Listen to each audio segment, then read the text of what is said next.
Hi guys, in this video I will show you how to install SSL on our WHM account. Okay, go to search bar, search SSL and click on install an SSL certificate on your domain name. Okay, click on that. Next scroll down, enter the domain name, which name you wanted to install SSL. Okay, in this case I am choosing royalderby.store. Auto follow by domain, click on that. It will install the SSL like this. After scroll down, click on install.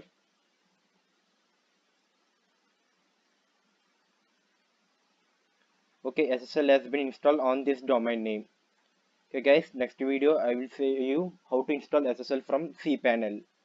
Okay.